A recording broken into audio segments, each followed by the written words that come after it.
Video देखने के लिए मोटिवेशनल कहानियों को सब्सक्राइब, लाइक एंड शेयर कीजिए।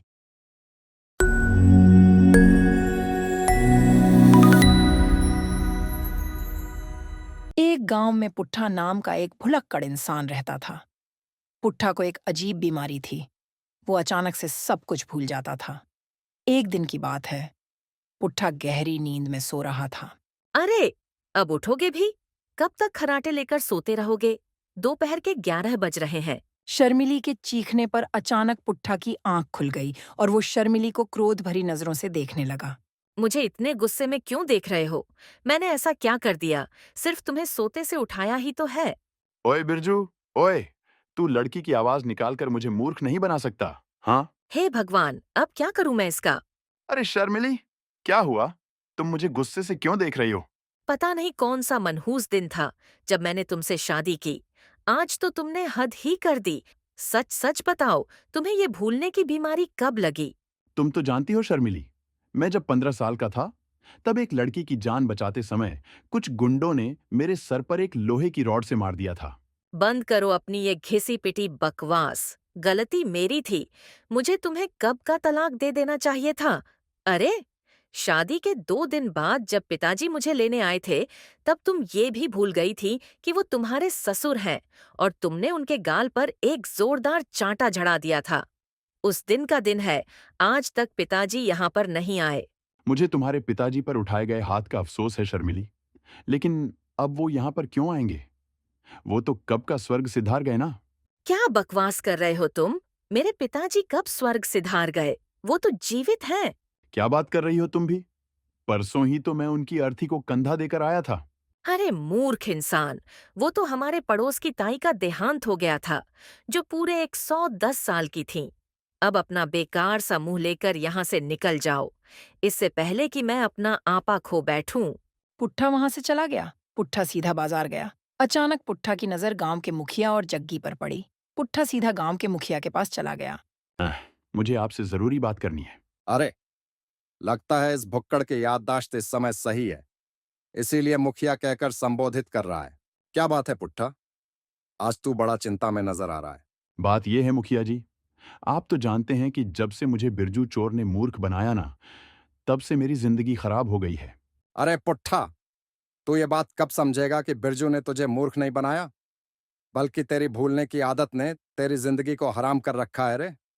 अरे, बेचारा बिरजू चोर तो पर्स लेकर भाग रहा था। तुझे क्या जरूरत थी बिरजू चोर का पीछा करने की? ऊपर से जब पुलिस वाले ने तुझे पकड़कर बिरजू चोर का पता पूछा, तो तू भूल गया और तूने पुलिस वाले के ही गाल पर यह जोर से चांटा जड़ दिया रे। पुट्ठा दोबारा सब कुछ भूल गया। पुट्ठा मुखिया और जग्गी को गौर से देखने लगा। क्या हुआ पुट्ठा?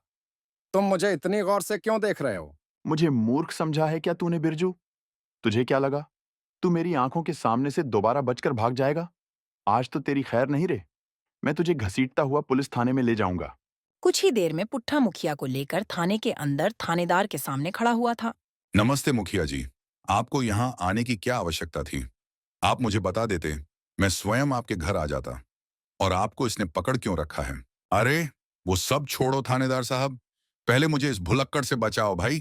थानेदार साहब, ये वही बिरजू है जो पर्स चुरा के भाग रहा था और मैं इसका पीछा कर रहा था। लाप ने मुझे पकड़ लिया था। मैं उस वक्त भूल गया था। अब मुझे सब कुछ याद आ गया। इसे गिरफ्तार करके जेल में डाल ही दीजिए। अरे, तेरा दिमाग तो सही है। अरे, तू मुझे कौन सा थानेदार समझ रहा है भाई? अरे थानेदार साहब, ये आपको पुराना वाला थानेदार समझ रहा है, जिनकी पोस्टिंग आपसे पहले थी। अच्छा, तो ये बात है। अरे, तो इसे किसी पागल खाने में भर्ती कराओ। इस तरह की भूलने की बीमारी तो मैंने सिर्फ गजनी फिल्म में देखी थी। वास्तविकता में भी ऐसा ही होता है क्या? अरे, कहीं इसके सर पर किसी ने रॉड तो नहीं मारी थी? पुट्ठा की याददाश्त दोबारा वापस आ गई, मगर आंधी अधूरी। शर्मिली, मुझे क्षमा कर दो। मैंने तुम्हारा गला पकड़ा। तुम तो जानती हो कि मुझे भूलने की बीमारी है और मैं स्वयं इस बीमारी से परेशान हूं। अरे, ये क्या बकवास कर रहे हो तुम? कौन शर्मीली? तुम ही तो मेरी शर्मिली हो, मेरी पत्नी। अरे, इसे यहां से ले जाओ मुखिया जी। मुखिया पुट्ठा को लेकर उसके घर पहुंच गया। नमस्ते मुखिया जी, ये आपके साथ क्या कर रहे हैं? शर्मिली, अरे, तुम्हारे पति ने सबसे पहले तो मुझे पीटा और मुझे पकड़कर थाने ले गया। और तो और इसने 2 मिनट में थानेदार का पूरी तरह से दिमाग खराब कर दिया। भाई, वो तो अच्छा हुआ कि मैं इसे यहाँ पर ले आया। अरे, तो यहाँ पर क्यों ले आए? थानेदार से बोल देते कि सारी की सारी गोलियां इनके ऊपर चला देते, तब जाकर मुझे खबर सुनाते कि तुम्हारे पति को थाने में गोलियों से छलनी कर दिया। मुखिया जी, मैं सारी गांव में लड्डू बांटती। कैसी पत्नी हो तुम? तुम्हें शर्म आनी चाहिए भैया, ऐसी बातें करते हुए। अरे, पुट्ठा जैसा भी है, तुम्हारा पति है, सुहाग है तुम्हारा, और तुम अपने पति के बारे में ऐसी उल्टी सीधी बातें कर रही हो। बताओ, तुझे शर्म नहीं आती अपनी पत्नी से इतने बुरे अंदाज में बात करते हुए? ये क्या बकवास कर रहे हो तुम पुट्ठा? अरे, ये तुम्हारी पत्नी है भैया, मेरी नहीं। मूर्ख आदमी, तुझे अपनी जुबान से ये अल्फाज कहते हुए जरा भी शर्म नहीं आई? अरे, मैं तो एक सन्यासी हूं, एक साधु हूं। मैं आजीवन अविवाहित रहने का प्रण ले चुका हूं। और तू अपनी पत्नी को मेरी पत्नी बता रहा है। निर्लज्ज। हे भगवान, आज इन्हें क्या हो गया है? इससे पहले कभी इतना खतरनाक भूलने का दौरा नहीं पड़ा इन्हें। अरे मुखिया जी, आप। शर्मिली, क्या तुमने मुखिया जी को चाय पिलाई या नहीं? ईश्वर का लाख लाख शुक्र है भैया कि तुम्हारी याददाश्त वापस आ गई भैया। तभी वहां पुट्ठा के चाचा हुकुम सिंह आ गए। हुकुम सिंह दूसरे गांव के सरपंच थे। कैसी हो बहू? आज बड़े सालों बाद मुझे अपने भतीजे की याद आ गई। सोचा कि इससे मिलने चला आऊं। इज़राइल चाचा जी, अपने भतीजे को अपने साथ ही क्यों नहीं ले जाते? आज तो आपको मुझे ये बताना ही पड़ेगा कि इन्हें भूलने की बीमारी कैसे लगी। अरे झूठ बोलता है ये, मेरा भतीजा जो है। बात असल में ये है कि जब ये 15 साल का था, तब ये एक लड़की को पसंद करता था। मगर ये नहीं जानता था कि वो लड़की पहले से शादीशुदा थी और एक 5 वर्षीय पुत्री की मां भी थी। ये मूर्ख अपने प्यार का इजहार करने उस स्त्री के पास पहुंच गया। उस समय वो स्त्री अपनी बच्ची के लिए एक गुब्बारा खरीद रही थी। इसकी बात सुनते ही वो गुस्से से आग बबूला हो गई और उसने क्रोधित होकर वो गुब्बारा इसके सर पर मार दिया जोर से। तब से ये बेचारा ऐसा हो गया। और हां, आज 1 जनवरी है, सर्दी ज्यादा है। आज के दिन इसे भूलने के दौरे ज्यादा पड़ते हैं। आगे से ध्यान रखना बहू, 1 जनवरी को इसे घर पर बंद करके ही रखना।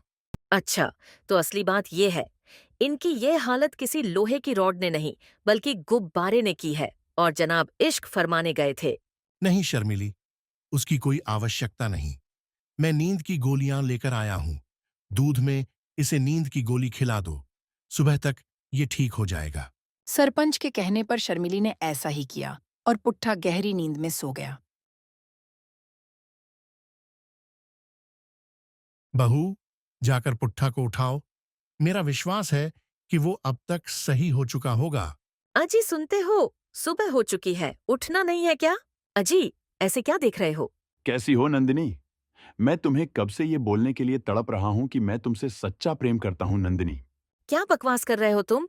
अरे, लगता है ये उस नंदिनी की बात कर रहा है जिसने इसके सर पर गुब्बारा मारा था। इसे कुछ दिनों के लिए बांध दो बहू। मैं जा रहा हूं और अब कुछ साल बाद ही आऊंगा। तुम ही झेलो। सरपंच वहां से बोरिया बिस्तर उठाकर भाग गया और शर्मिली अपना सिर पकड़कर बैठ गई। वीडियो देखने के लिए मोटिवेशनल कहानियों को सब्सक्राइब, लाइक एंड शेयर कीजिए।